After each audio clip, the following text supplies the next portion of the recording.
We are almost in the exact same spot where authorities waited for a V8 to come down the road. 6 officers hid in the woods here. They might have been in this exact spot, waiting for the lovebirds, Bonnie and Clyde, to come driving down the road. Of course, we all know what happened that next morning when they did come down the road.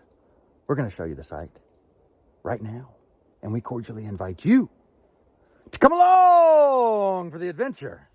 Come along. Police officers were located on the left side of the road, which is right where we're standing. Yeah, you can see the historical markers right there and there behind us. We're going to get over there and take a look at them in just a minute. But whoa, I'm about to fall down the hill. These officers stayed here for all this time, and none of them got injured, I don't think, falling down the hill. And I don't know if any of them got their hair caught in the woods, but we did. All right, so this is where they were. And they were watching and waiting, hiding here for Bonnie and Clyde to show up. They didn't show up that whole first night. They didn't show up the whole next day. They didn't show up the whole next night. And by morning time, the officers were ready to go home. But that's when they heard the sound of that V8 coming quickly down the hill towards them. Let's get out of the woods here and make our way down to the road. This should be interesting. This should be very interesting. You okay back there? Where'd you go? There you are. All right, yeah. Just, you worry about yourself. Well, I'm trying to. And here is the road. Bonnie and Clyde would have come down right there. They say they were going 80 to 90 miles an hour. Now, Heather looked this up, and how fast does that V8 go? It tops out at 65 miles an hour.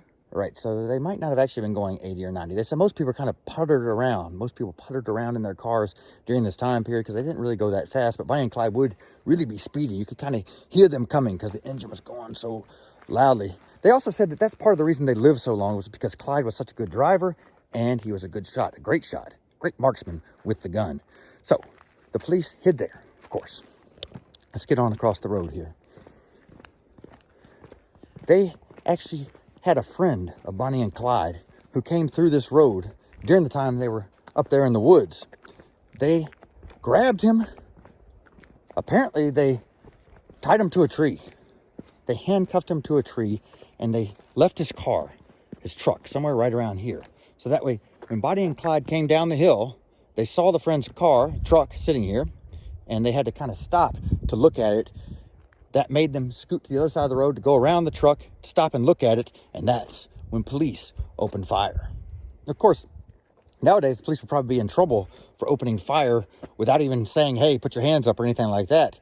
And actually, at the time, apparently the first shot rang out before it was ordered to open fire. This all went down on May 23rd, 1934 at 9:15 a.m. Behind us, you will see that there are a couple of historical markers. Off to the left-hand side of the road, which is where we were just standing, is where the authorities hid. The V8 came barreling down the road with Bonnie and Clyde in it and got riddled with bullets. Then it proceeded to go down the road about 40 to 45 yards and stopped on the left-hand side. All right, we're going to walk on over there. We're going to count out the 40 yards here and try to find pretty much the exact location where the car crashed.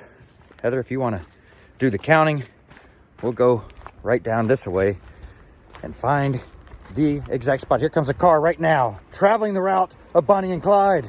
Here they come. So that is the route right there.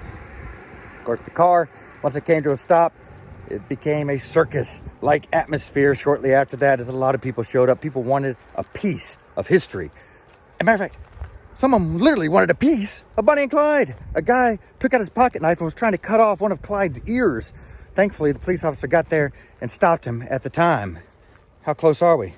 Right here. Right here. It's the 40-yard mark. As a matter of fact, you see, someone has left a bunch of pennies and stuff, which might have to do with Bonnie and Clyde. We're not sure.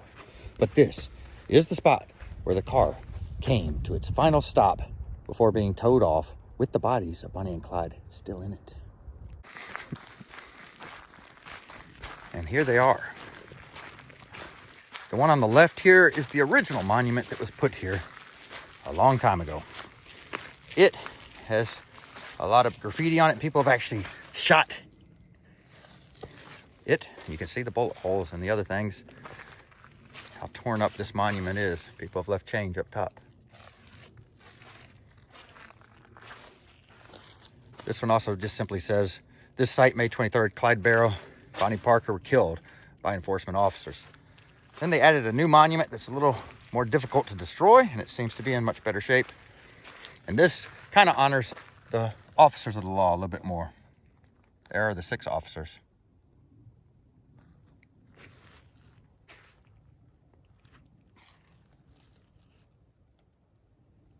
Of course, back in the 1930s, there weren't any cell phones. So, police officer Frank Hamer had to leave here and go find a payphone in town. We're going to take you there right now. Let's go.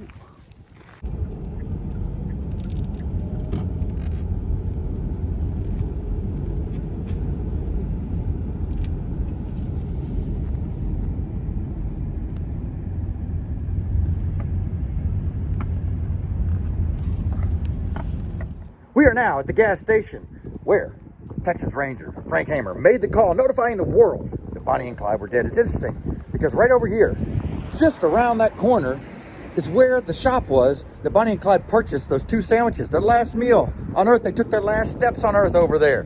And then this is where the payphone was, where Frank Hamer let the world know the job is done. Bonnie and Clyde are dead. And he also said that none of the officers were injured, and it's over. When Clyde's mother found out the devastating news that her son had been killed, she said, "And I prayed only last night that I might see him alive again just once more." Bonnie's mother actually fainted when she found out. They both ended up serving 30 days in jail. The judge said that they already kind of paid the price, for the most part, with having to lose one of their children. That is very sad. Imagine sitting in a jail cell and thinking about your son or daughter that just passed away.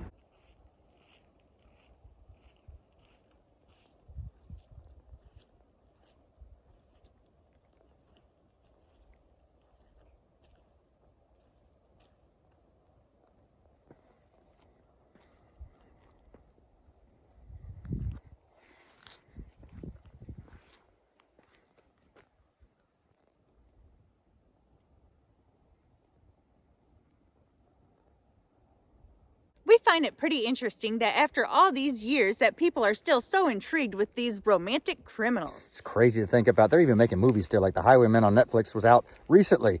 It is insane to think about. It was almost 100 years ago when this happened. And speaking of which, we've got some more videos coming up for you on Bonnie and Clyde. So be sure to hit the like button, smash the subscribe button, and ring the notification bell so you can come along with us on future adventures. Come along.